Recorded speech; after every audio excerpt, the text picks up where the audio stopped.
Amigos, gracias nuevamente por estar aquí con nosotros. Valoramos muchísimo el que ustedes hoy estén con nosotros. Si es tu primera vez aquí en el auditorio, aquí en Vidén Monterrey, gracias, muchas gracias por tomarte el tiempo de estar con nosotros. Gracias a la gente que nos ve a través de la transmisión online.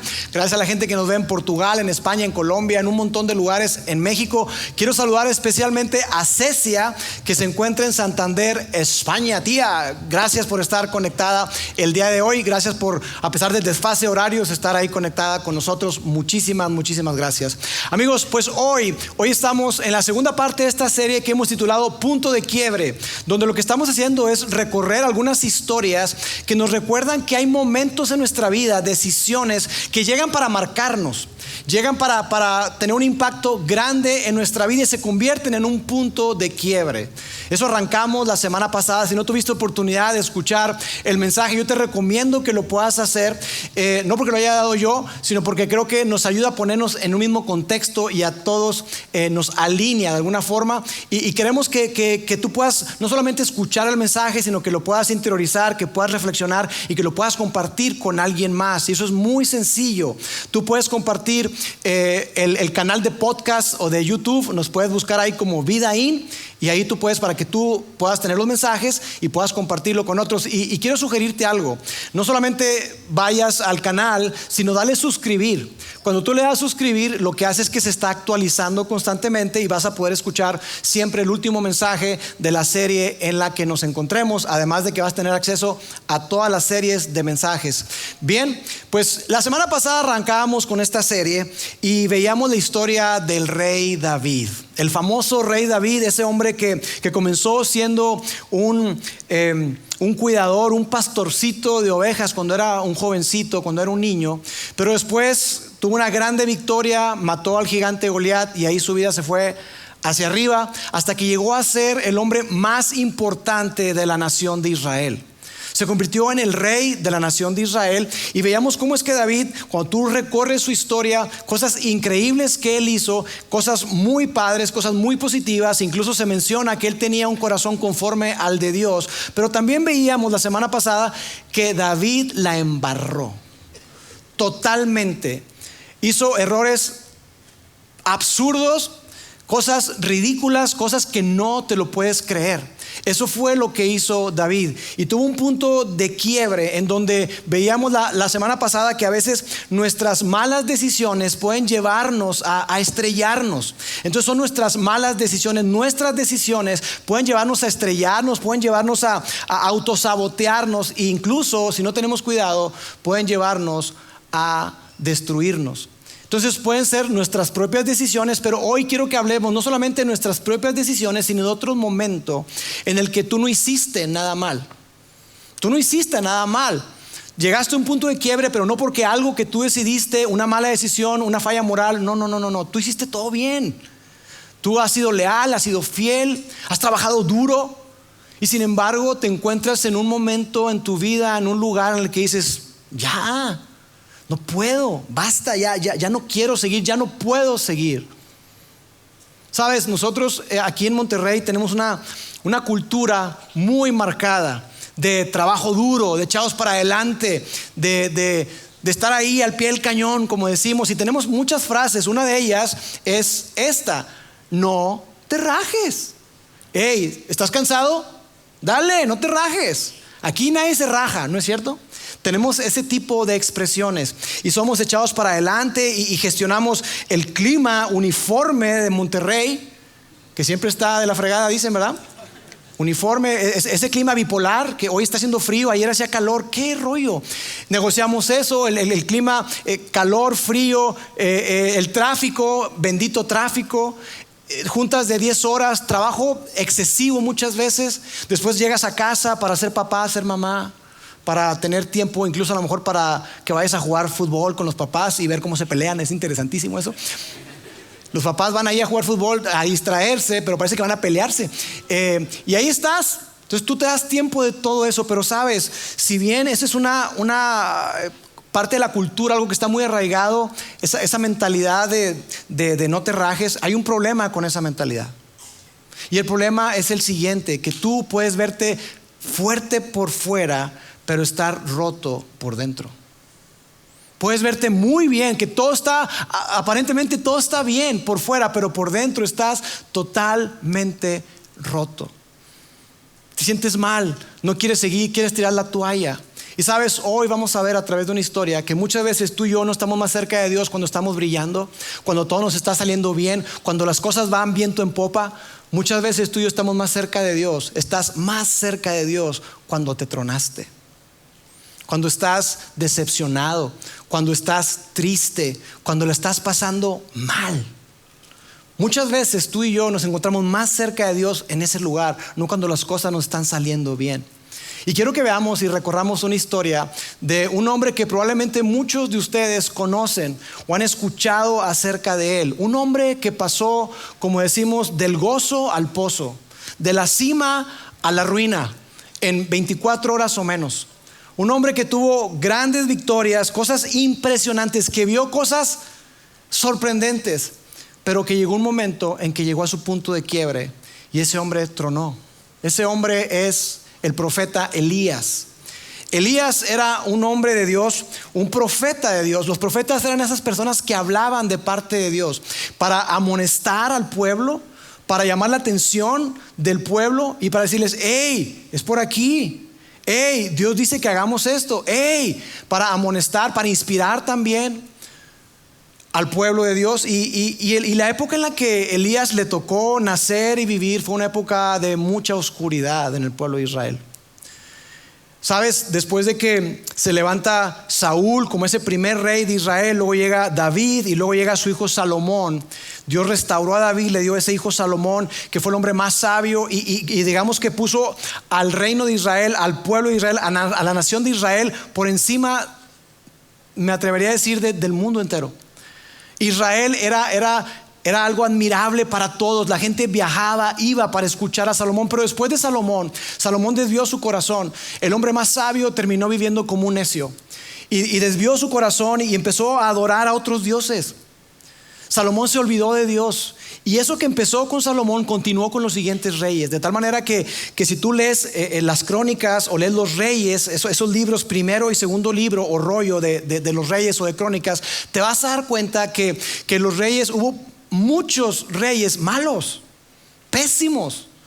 Y decía: y no anduvieron en los caminos de David su padre, hicieron lo malo delante de los ojos de Dios. Y decían: no caminó como David su ancestro. En esa época fue donde Elías aparece en escena. Entonces era una época oscura, una época donde la gente no quería escuchar de Dios, como pasa muchas veces. Querían tener a Dios ahí como un accesorio, pero cada quien hacía lo que bien le parecía. Cada quien quería vivir su vida como bien le placía. Y esas gentes, ese pueblo se olvidó del Dios de Israel, del Dios que los sacó de Egipto, de esclavitud, a través de un hombre llamado Moisés. Después de Moisés se levantó un hombre llamado Josué. Y después de Josué hubo una época de jueces, donde había estas personas que eran como caudillos o libertadores, que ayudaban al pueblo de Israel, porque Dios decía: ok, si quieren ir por allá, dale. Y tenían que sufrir las consecuencias, pero luego se levantaba alguien, el pueblo clamaba a Dios y decía: Dios, acuérdate, ayúdanos. Y levantaba un hombre, esos son los jueces. Pero dice que en esa época cada quien hacía lo que bien le parecía. Y después de los jueces se levantan los reyes. El pueblo dice: oye, nosotros no queremos estar así, donde que Dios es nuestro rey, todo ese rollo, como que no, queremos ser como los demás pueblos. Pónganos un rey. Y empieza la época de los reyes con Saúl, te digo. Pero entonces, en esa época donde estaba Elías, una época de mucha oscuridad, había un Dios que prevalecía durante mucho tiempo y estaba presente ahí, y su nombre era el Dios Baal. Baal era el Dios de la lluvia, el Dios de la cosecha, el Dios de la fertilidad. Entonces la gente, si tú querías que te fuera bien en tu vida, tú tenías que adorar a Baal. Y es lo que ellos pensaban, es lo que estaban conectando ellos. Y Elías viene para amonestar al pueblo de Dios, para hablarle al pueblo de Dios, pero no solamente de lo que él había escuchado, no solamente desde un conocimiento teórico, sino desde algo práctico, desde la vivencia, desde la experiencia, desde lo que él había visto. Tan es así que Elías se levanta un día, va y se presenta delante del rey y de alguna manera juzga a ese Dios Baal y le dice: ustedes creen que Baal es el bueno y que Baal es el Dios de la fertilidad y de la lluvia, pues para que sepan que hay Dios en Israel y que no es Baal, sino que es Jehová. el Dios de Israel, el gran yo soy, para que ustedes sepan, no va a llover hasta que yo diga. Hasta que yo diga va a llover. Y Elías se va. Y pues el rey no lo detuvo porque dijo, este cuate no sabe ni lo que está hablando. Y pasa un mes, y 2 meses, y pasan 6 meses, y pasa un año y no llueve. Y pasa 1 año y medio, 2 años y no llueve. Hay una sequía terrible. Durante 3 años estuvo sin llover, porque Elías no se dignaba pronunciar la palabra para que lloviera. Ese era Elías. Y Elías, durante esa época de sequía, Dios lo sustentó, Dios proveyó para él. En un momento lo manda Dios a la casa de una viuda de Sarepta, y está ahí con esa viuda, y llega y le dice, oye, dame un poco de pan. Y le dice, compadre, no sabes, me estoy muriendo, no tengo nada, tengo un poquito de harina y un poco de aceite, es todo lo que tengo. Le dijo, mira, no te preocupes, prepárame un poco de pan, y el aceite y la harina no van a faltar. Y efectivamente no faltaron. Y durante varios años, durante ese tiempo, se estuvo multiplicando milagrosamente la harina y el aceite. En un momento dado en la historia de esa señora viuda que tenía un hijo pequeño, ese niño muere. Y Elías va y ora y se pone encima del niño varias veces, y ¡pum!, resucita el niño. Imagínate, o sea, una locura. Lo que Elías experimentó, lo que Elías vio, era algo sumamente grande. Y Dios envía a Elías con una gran misión, una tarea: recordarle al pueblo quién es el verdadero Dios. Yo quiero que tú vayas y que tú les recuerdes que en Israel hay un Dios, hay un solo Dios, y que su nombre es Jehová, o yo soy. Entonces él va con ellos y dice, ¿sabes qué? Vamos a hacer algo, porque Elías de alguna manera como que se cansa y dice, ¿saben qué? Vamos a hacer algo, vamos a hacer una especie de competencia, vamos a decidir esto de una vez por todas. Y entonces esto es lo que se encuentra en el libro de Reyes. Esto fue lo que ocurrió. Elías va, se presenta y le dice al pueblo, hey, ¿hasta cuándo van a seguir indecisos? ¿Hasta cuándo? Si el Señor es Dios, síganlo. Pero si Baal es Dios, entonces síganlo a él. O sea, pero ya, ¿hasta cuándo van a estar con un pie aquí, con un pie allá, tantito de aquí, tantito de allá? Es que un poquito de esto y un poquito del otro, y haciendo una mezcolanza.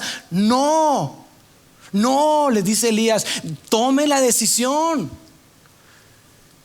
Si el Dios de Israel, el que nos sacó de Egipto, es el verdadero Dios, sigámoslo a él. Y si es el otro, pues vayamos con el otro.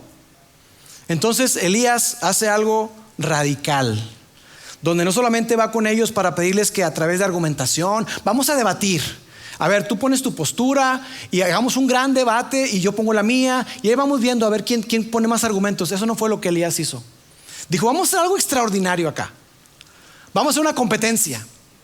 Les voy a pedir que pongamos 2 altares, un altar para Baal y un altar para Jehová, para el Dios de Israel. Y el Dios que responda con fuego del cielo, ese es el verdadero Dios. La gente escucha, la gente está ahí y dice, oye, ¿tiene sentido eso? Ya, decidamos, sí, bien. ¿Les parece bien? Sí, hagámoslo. Había más de 400 profetas de Baal que promovían esto de Baal. ¿Y qué piensan ustedes? Sí, dale, perfecto. Entonces construyen el altar, ponen el fuego, ponen el sacrificio ahí, el animalito. Y entonces Elías le dice, denle primero ustedes si quieren, échenle. Y entonces ahí están, y estas gentes se ponen a gritar, se ponen a saltar, se ponen a orar a Baal, a clamar a él. Y ahí están, duro y dale, duro y dale. Y Elías dice, el Dios que responda con fuego, ese es el verdadero Dios. Entonces es lo que dice, gritaron con todas sus fuerzas. Como cuando vas a un concierto o a un espectáculo o a un fútbol o a un juego o algo, y gritas y te quedas sin voz. Imagínate eso. Gritaron con todas sus fuerzas, pero no hubo respuesta, ni nadie hizo caso. Nada. Silencio. Vacío. No hay respuesta. Elías en un momento dado se burla de ellos. Dicen, oye, amigos, no quiero interferir, pero a lo mejor se fue a un mandado. Discúlpeme que me meta, pero a lo mejor está dormido. Despiértenlo, griten más fuerte. Y se ponen a gritar más fuerte y a cortarse, porque hacían ese tipo de prácticas, se cortaban y la sangre ahí, pum, y brincando y haciendo slam y lo que tú quieras. Y nada, no pasaba absolutamente nada. Oye, ¿qué pasó? ¿No respondió? Pues todavía no. ¿Me dan chance de que siga yo? Pues sí, dale. Y entonces Elías reconstruye el altar. 12 piedras, una piedra por cada tribu de Israel, representando el cuidado de Dios en el desierto y el cuidado de Dios sobre ellos, y que Él los había elegido a ellos. 12 piedras. Pone la leña y pone el altar, pone el sacrificio ahí en el altar, y luego hace algo loco. Les dice: ¿saben qué? Ya está todo listo, pero quiero que hagamos algo. Échenle agua. Échenle agua, bastante. Una tinaja. Oye, Elías, te lo estás bañando. Échenle otra. Uy, hijo, eso, y está todo eso empapado. No, échenle otra. Escurriendo de agua. Aquello era una cosa absurda. Y entonces Elías decide orar a Dios. Y esto es lo que dice. Una oración muy sencilla pero poderosa: respóndeme, Señor, respóndeme, para que esta gente reconozca que tú, Señor, eres Dios. Dios, respóndeme, hazte presente, hazte visible, para que ellos sepan que hay un solo Dios y que ese Dios eres tú.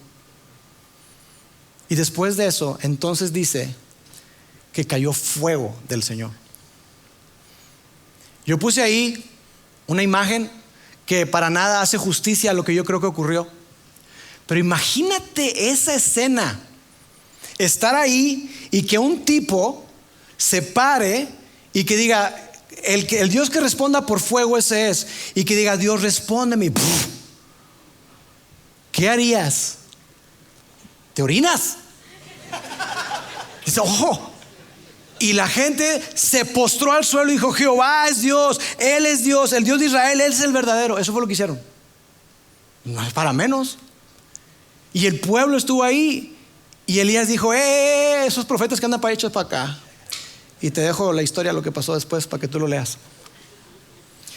Pero fue una victoria absoluta, algo contundente, algo súper evidente. De tal manera que yo imagino a Elías flotando. No, hombre, de aquí para adelante, lo que venga. Yo creo que Elías estaba viviendo el mejor día de su vida, donde él pensaba: ¿sabes qué? De aquí para adelante lo que venga. Y Elías pensaba que de aquí en adelante él sería imparable. Una gran seguridad, una gran confianza, lleno de autoestima, lleno de respaldo. Pero ahí es donde la historia da un giro. Porque después de esa grande victoria aparecen dos personajes: Acab y su esposa Jezabel. Acab era un hombre de lo peor.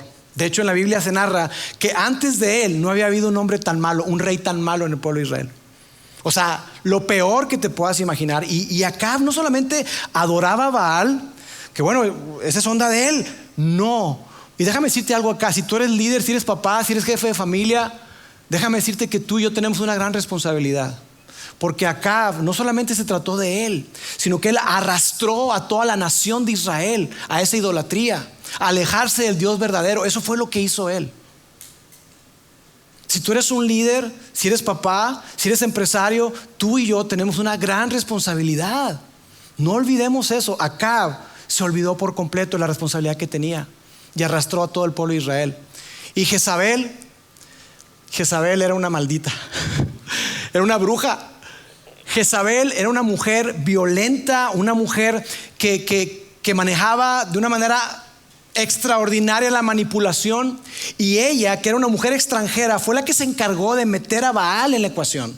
Fue la que se encargó de que el pueblo fuera arrastrado. No solamente Acab, sino Jezabel.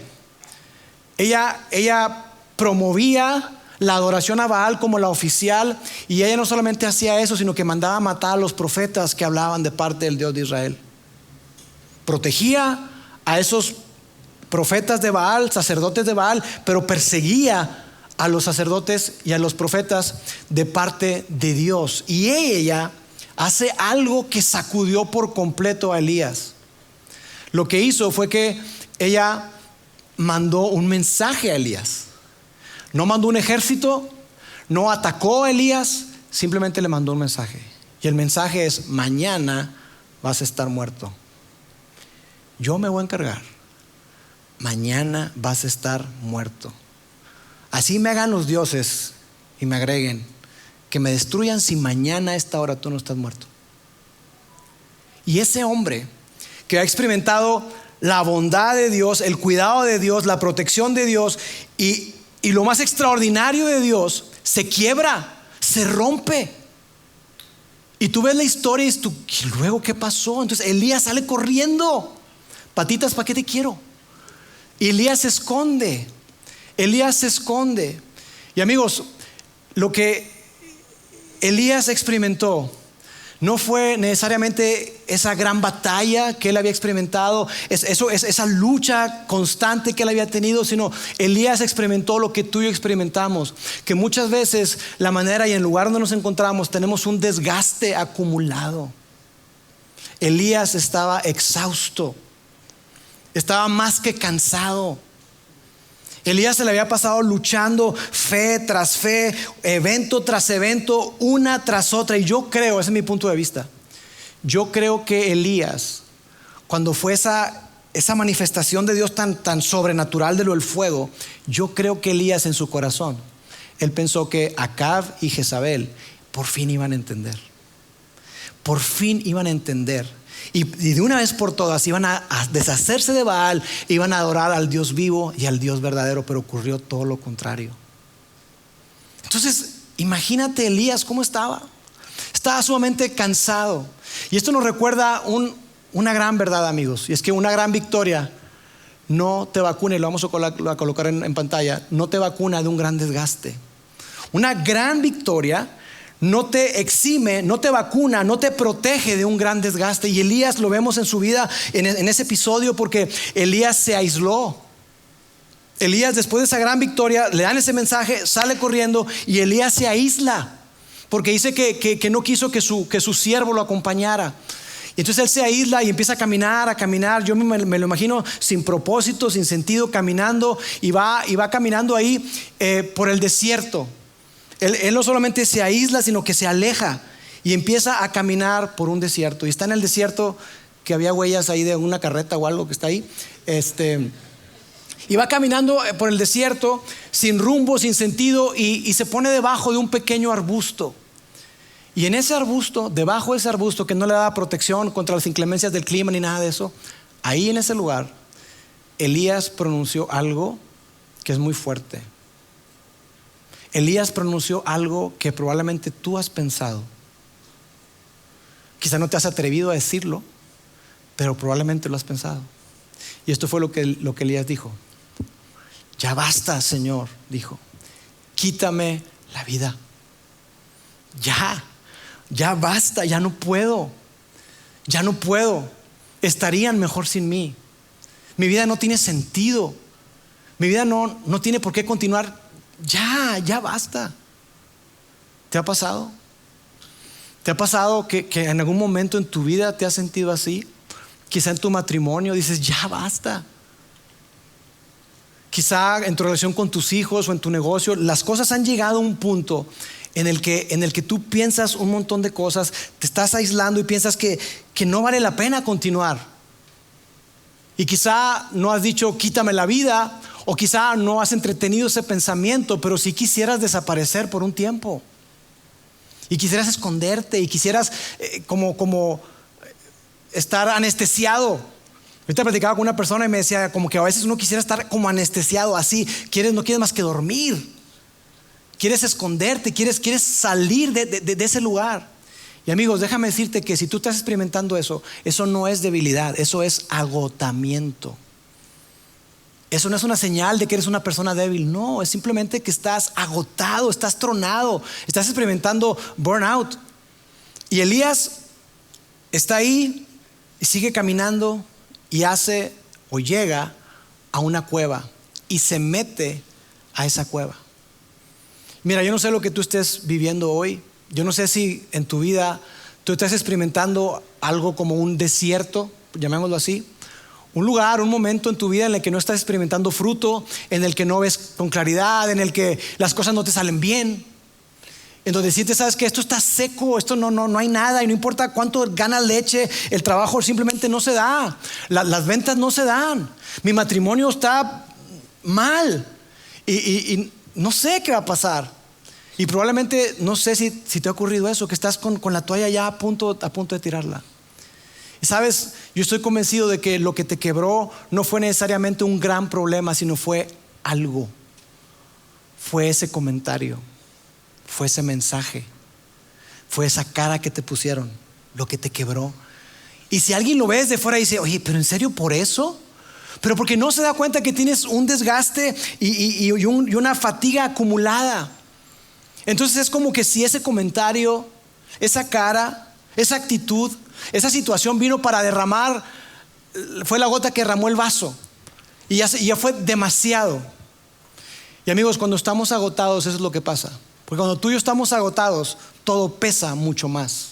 Un comentario pesa mucho más. Una actitud pesa mucho más cuando estás agotado. Una situación, un reto pesa mucho más. Tú llegas y te sientes y dices, ¿de verdad es neta? ¿Otra cosa más? Y lo que quieres, te digo, es esconderte, es meterte en una cueva, desaparecer. Mi esposa dice que me meto a la cueva, pero no en la entrada, me meto.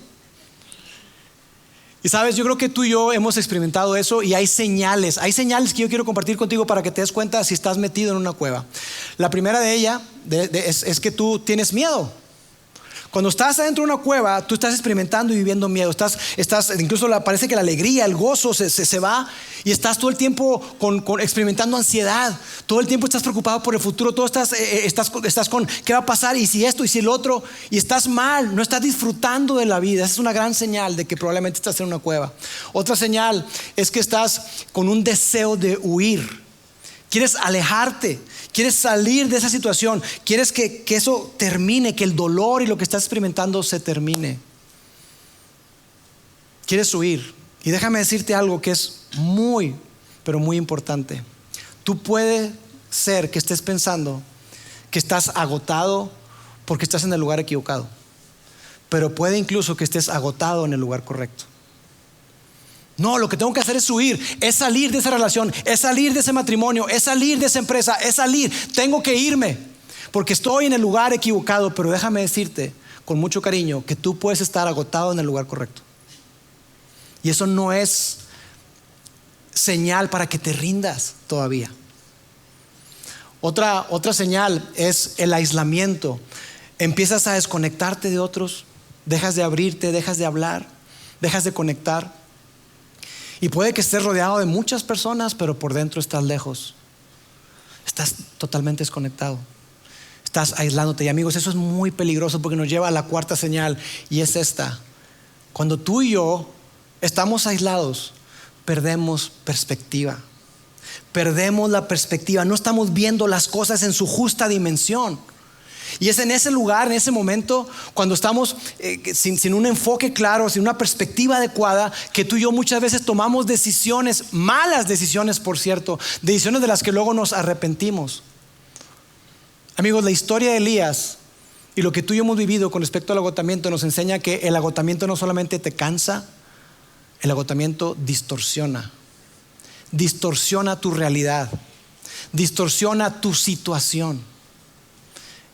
Entonces, eso que tú estás viviendo, lo ves mucho más grande. Una cosa pequeña la puedes ver como algo gigante. Las cosas buenas que te pasan en la vida, no las tomas en cuenta. Y sabes, digo, yo no sé qué estés viviendo tú hoy, pero lo que Elías vivió fue un grande triunfo. Huyó, se metió en una cueva y su realidad fue distorsionada. Y yo sé lo que es eso. Sabes, mi hijo David acaba de cumplir 18 años y a lo largo de su vida él ha estado padeciendo muchas cosas. Yo le digo que es amigo de los hospitales.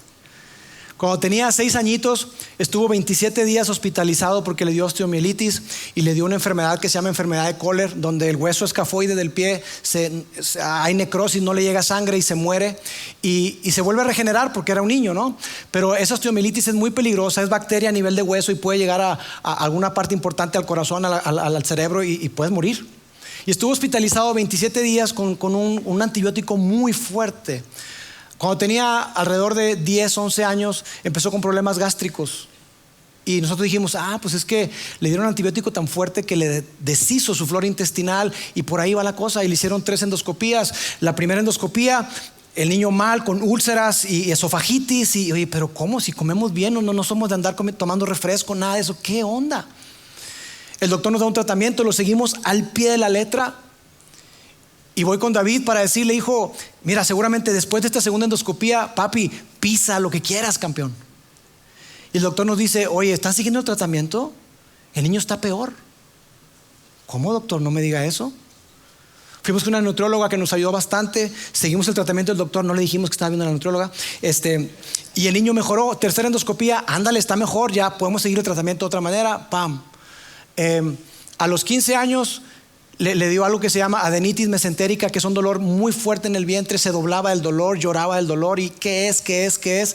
Pensábamos que era apendicitis. Fuimos al doctor, no, es algo viral, esto va a pasar. Ese mismo año, cuando tenía 15 años, nos íbamos a ir de vacaciones a pasar el año nuevo en otra ciudad y se tuvo que quedar aquí con su mamá hospitalizado porque estuvo pasando el año nuevo con neumonía. Y hace unas cuantas semanas, después de que mi hija mayor, Paulina, tiene una piedra y decía, no puedo el dolor. Finalmente lo operaron, todo salió bien. A las 2 semanas de que sale mi hija del hospital, David entra al hospital. ¿Y qué es? ¿Es apendicitis? No es apendicitis. Le hacen un estudio, otro estudio y pasan 3 días, 4 días, 5 días, no sabemos qué es. Y amigos, cuando pasa todo eso y ves a tu hijo con una sonda diciendo me duele, eso te quiebra. Y hay preguntas que uno tiene en su corazón y en su mente. Dios, ¿qué onda contigo? ¿Qué quieres hacer? ¿Qué está pasando? Esto no tiene sentido. Estoy sirviéndote, estoy en un lugar donde estoy pastoreando gente, donde tenemos una iglesia creciente. Dios, ¿qué quieres hacer? ¿Qué me quieres decir? Y a veces podemos pensar tú y yo, porque es natural, que podamos pensar que hicimos algo mal. Pero no necesariamente, amigos. No necesariamente hiciste algo malo. Puede ser que estés haciendo todo bien y que las cosas en tu vida no vayan caminando como tú esperas. Y eso fue lo que le sucedió a Elías. Y fácilmente yo, con mi lado melancólico, soy súper melancólico, por eso estoy como que quiero llorar. Mi lado melancólico me lleva a irme en una espiral descendente, amigos.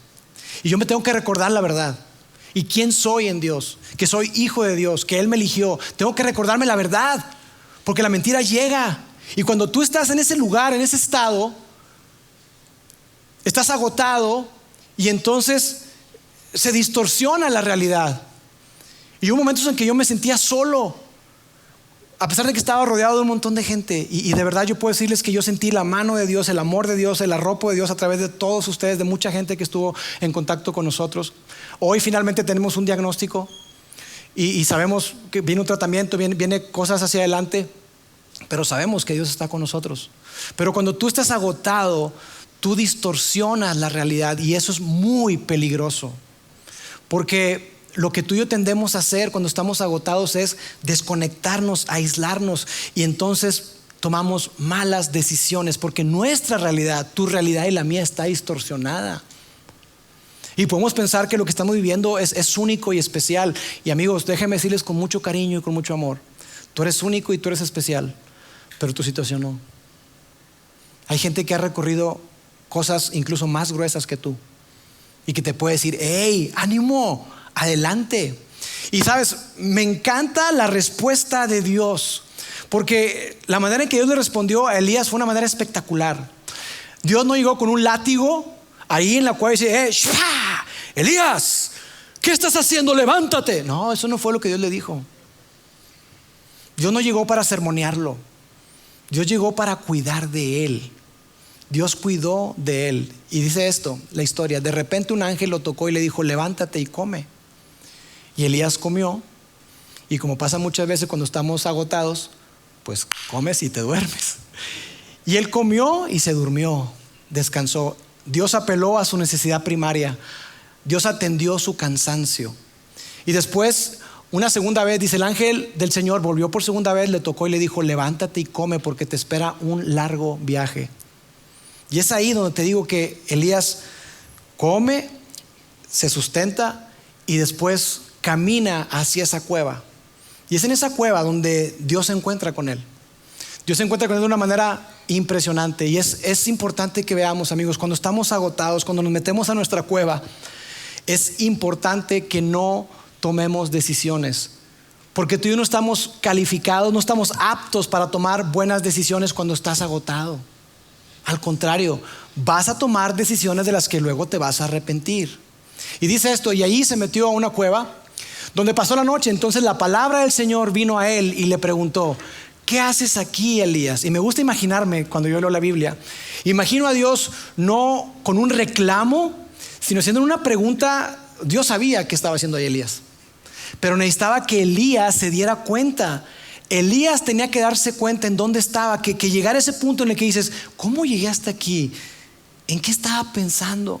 ¿En qué momento empecé a dudar de Dios? ¿En qué momento dejé de creer? ¿En qué momento llegué hasta aquí? ¿Por qué estoy aquí? ¿Por qué estoy pensando que estoy solo? ¿Por qué Todo eso era lo que Dios quería que Elías se dieran cuenta. Y entonces Dios se presenta ante él y dice que la presencia de Dios iba a pasar. Le dice, voy a pasar y voy a estar aquí contigo y quiero que veas. Y entonces dice que pasó un viento fuerte, un terremoto y después fuego. Dice así, he sentido, le preguntó, ¿qué haces aquí? Y esta fue la respuesta que le da Elías, porque Elías habla desde su dolor, desde su distorsión. Dice, he sentido un vivo celo por el Señor, pero yo soy el único que ha quedado. Elías se sentía completamente solo, aislado, pero la realidad es que no era así. Elías no estaba solo, Dios estaba con él. Entonces el agotamiento llega, te cansa, pero no solamente te cansa, el agotamiento te miente, te engaña, distorsiona la realidad y hace que tú veas cosas o pienses cosas que no están. Entonces te digo, pasa Dios ahí, habla con él y entonces esto es lo que dice.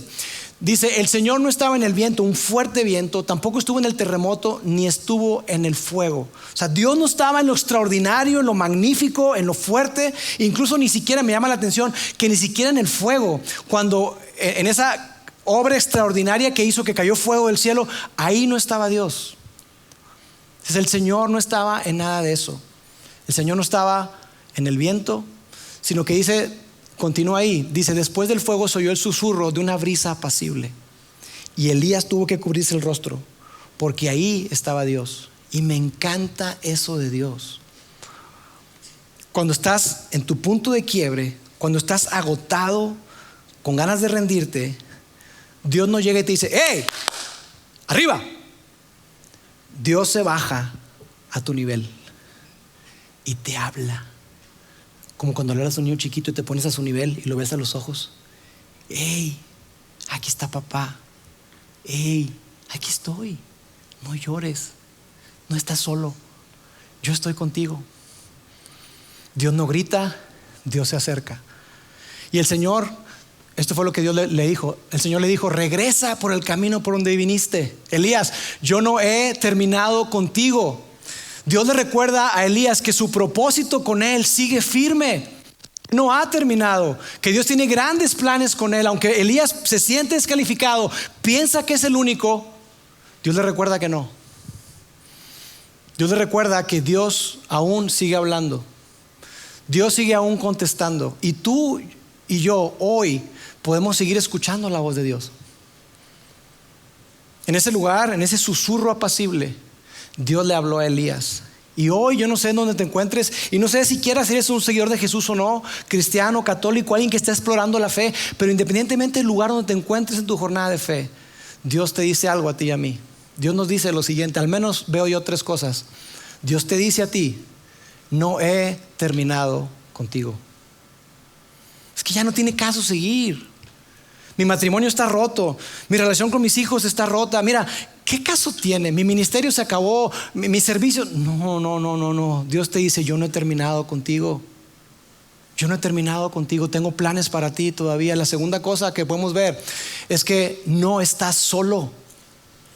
Dios le recuerda a Elías que había más de 7,000 personas que todavía no habían doblado su rodilla ante Baal y que seguían creyendo en el Dios de Israel.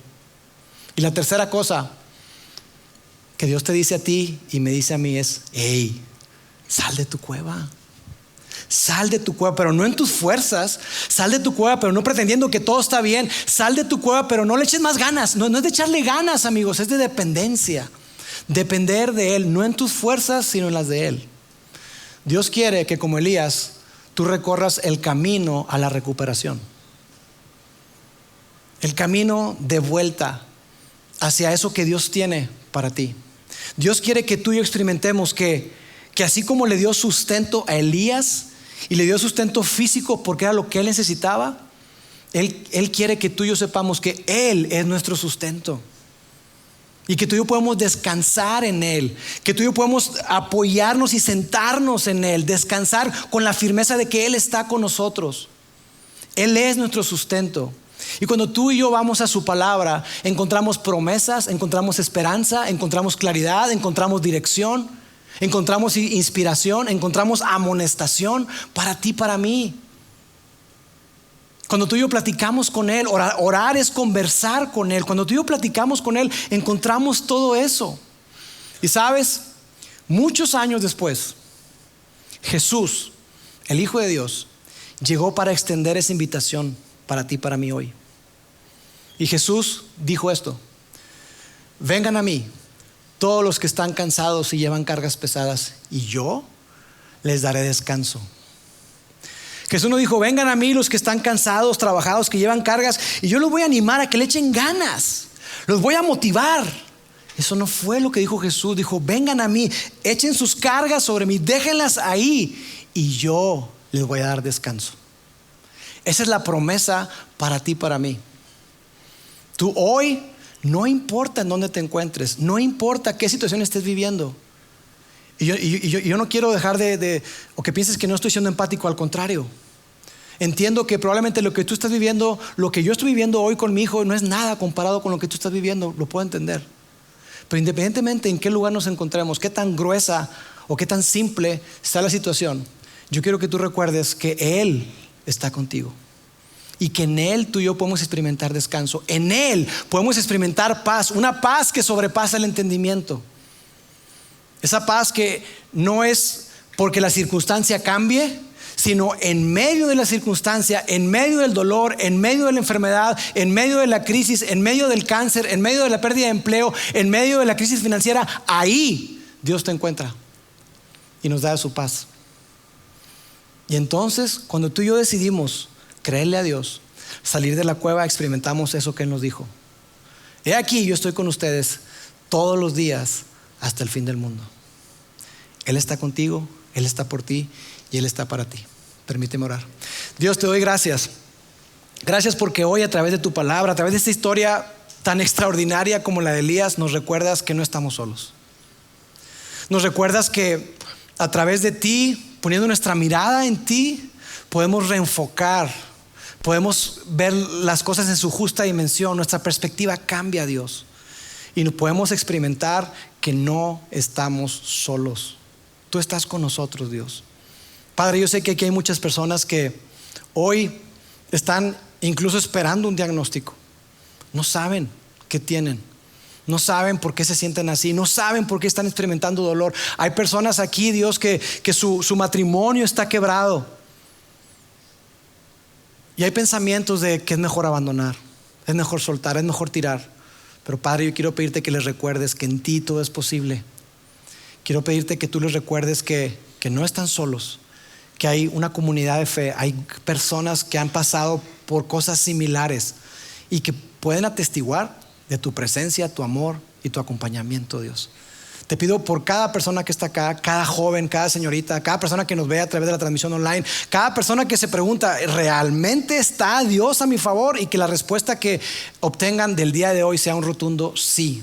Padre, te amamos. Ayúdanos a tener la sabiduría para saber qué hacer con esta palabra, con esta enseñanza, con esta reflexión, y danos el valor para ponerlo en práctica. Te lo pido en el nombre de Jesús. Amén.